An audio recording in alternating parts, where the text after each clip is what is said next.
Picture this. You're in a high-stakes meeting. The conversation is moving at 100 miles an hour. You have a brilliant idea, something that could actually solve the problem they're arguing about. You open your mouth to speak, but the words don't come out.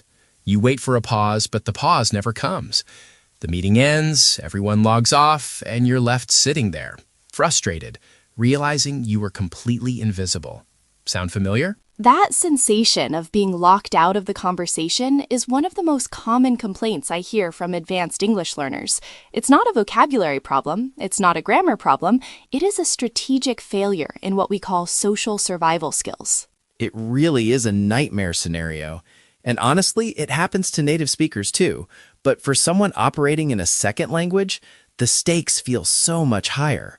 You're worried about being rude, you're worried about your accent, and suddenly you're paralyzed. Exactly, and that paralysis is what we are dismantling today. We are breaking down the art of the polite interruption. We're going to look at the neuroscience of why you freeze, the physics of how to use your voice to claim space, and the specific software, the phrases, that let you cut in without losing anyone's respect. This is going to be a masterclass in executive presence. Let's get into it. And I want to start with the biology, because I think a lot of people beat themselves up. They think, oh, I'm just not confident enough. But you're saying there's actually a physiological mechanism at work here. There is. It's not a character flaw. It's your brain doing exactly what it was designed to do. When you prepare to interrupt someone, your brain perceives that act as a confrontation. In evolutionary terms, challenging a speaker for the floor is a minor form of aggression. This triggers the amygdala, the brain's fear center. The famous amygdala hijack. Precisely. When the amygdala fires, it floods your system with cortisol and adrenaline. Your heart rate spikes, your breathing becomes shallow. But here's the kicker for language learners. This stress response actively inhibits the prefrontal cortex and Broca's area, the parts of your brain responsible for complex language planning and speech production. So literally, at the exact moment you need your best English, your brain is shutting down the language centers to prepare for a physical fight. That's right. That's why you might find yourself stuttering or reverting to very basic vocabulary. You're fighting your own biology. To reach a C1 or C2 level of fluency, you can't just rely on thinking of the right words in the moment. You have to bypass that biological response through automation. The phrases we discussed today need to be muscle memory, so you can deploy them even when your heart is pounding. So we're trying to automate the interruption, so the amygdala doesn't have time to freak out. Okay, let's move from biology to physics. You mentioned that getting into the conversation isn't just about words, it's about sound. It is. If you wait for absolute silence to speak, you will be waiting forever. In most professional Western business contexts, the silence between turns is measured in milliseconds. Sometimes it's negative space. People start talking before the other person has finished. The key here is pitch control. Pitch control? Break that down. When we get nervous or when we are asking for permission, our vocal cords tighten and our pitch goes up. We sound like this. Excuse me, can I say something? That high rising terminal sounds like a question. It signals submission. It asks the room, is it okay if I speak? And usually the room subconsciously says, no, we're busy. So you're asking for permission to exist, essentially. And the alpha personalities in the room just steamroll right over that. Right. To interrupt effectively, you must lower your pitch. A lower pitch is universally associated with authority and calmness. It signals, I am not asking for the floor. I am taking the floor. It doesn't have to be loud, but it has to be grounded. Think of a news anchor. They don't shout, but they drop their pitch at the end of a sentence. It commands attention. That's a great analogy. It's the difference between can I come in and I'm coming in. Now, how do we spot the opening? You mentioned these micro gaps. How do you find a gap if everyone is talking over each other? You have to listen to the melody of the current speaker. In English, when someone is finishing a thought, their intonation usually drops. That downward curve is your green light. You don't wait for the full stop. You hit the accelerator as soon as you hear that drop. If you wait for the full stop, someone else will have already jumped in. This feels very much like merging onto a highway. You can't stop the car and wait for an empty road. You have to match the speed of traffic and slide in. That's the perfect metaphor. And just like driving, you have to signal before you merge. In a physical meeting, you might raise a hand or take a breath. But in the era of Zoom and Teams, we need new signals. We're all just heads in boxes. The Zoom fatigue reality. I've noticed some people are masters at this. They somehow command the virtual room without saying a word. What's the trick there? It's the lean in. It sounds primitive, but it works. When you are passive, you tend to lean back in your chair. If you want to signal to the group's subconscious that you are entering the arena, physically move your torso toward the camera. It occupies more of the frame. It signals intent. And there's that little tech trick you mentioned earlier, the unmute maneuver. Yes, on most platforms, when you unmute your microphone, an icon changes next to your name, or your box might even highlight slightly. If you unmute yourself 3 or 4 seconds before you want to speak, it's a visual flag. It primes the current speaker to expect an interruption.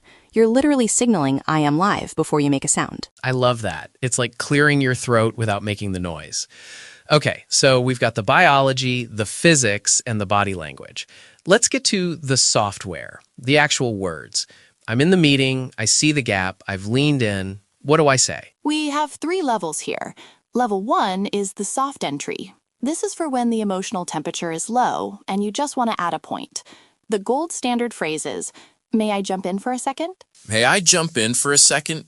It's simple, but it works. It works because it's technically a request, so it's polite, but it's short enough that by the time you finish saying it, you're already speaking. Another high-level variation is, "Could I just interject for a moment?" Interject? That's a sophisticated word. It definitely sounds more professional than, can I say something? It signals C1/C2 control. It shows you know the specific vocabulary of discourse. And if the meeting is trying to move on and you need to stop the train, you use the transition stopper. You say, "Before we move on to the next item, could I say something regarding topic?" That's crucial because once the slide changes, you're dead. You have to anchor it to the current topic. Okay, what about level 2? Sometimes saying, "May I?" feels too weak. What if you want to sound more collaborative? Then you use the bridge technique. This is my favorite because it's stealthy. You don't ask for permission, you validate the speaker and then pivot to your own idea. You say, "That's a great point," and building on that, I see what you did there. You made the other person feel good. That's a great point. So their ego is safe, and then you hijack the conversation with building on that. exactly. You aren't interrupting, you are collaborating. It's the yes and principle of improvisation applied to corporate strategy. Another variation is, I'm glad you brought that up because it actually connects to That's smooth. It makes you look like you're synthesizing the room's intelligence rather than just waiting for your turn to talk. But let's play devil's advocate. What about the steamroller? The guy who just won't stop talking. He's not taking a breath, he's not looking at the camera, he's just monologuing. The soft entry isn't going to work on him. No, the steamroller requires level 3, the assertive stop. And the secret weapon here is their name. Hearing our own name is a psychological trigger. It stops us in our tracks. So you don't say, "Excuse me." You say, "John, if I could just stop you there for a second." Ooh, that's firm. Is that considered rude? It depends on the tone. If you shout it, yes. But if you say it with a calm, low pitch, remember the pitch control, it sounds professional. You frame it as keeping the meeting on track. "John, sorry to cut you off, but we're losing sight of the main goal here." You aren't attacking John, you are protecting the meeting. That's a key distinction. You're aligning yourself with the group's objective, not your own ego. Now, there's a massive variable we haven't touched on yet, and that's culture. Polite is a relative term, right? hugely relative. Linguists like Deborah Tannen distinguish between high-involvement cultures and high-considerateness cultures. In high-involvement cultures, think New York, the Mediterranean, parts of Latin America, interruption is actually a sign of engagement. It's called cooperative overlapping. If you aren't interrupting, they think you're bored. I've been in those dinners. Everyone is shouting, laughing, talking over each other. It's chaotic, but it's warm. But if you take that style into a boardroom in Tokyo or Helsinki, Disaster. In high-considerateness cultures, East Asia, Scandinavia, silence is a sign of respect. You wait for the other person to finish, leave a respectful pause, and then speak.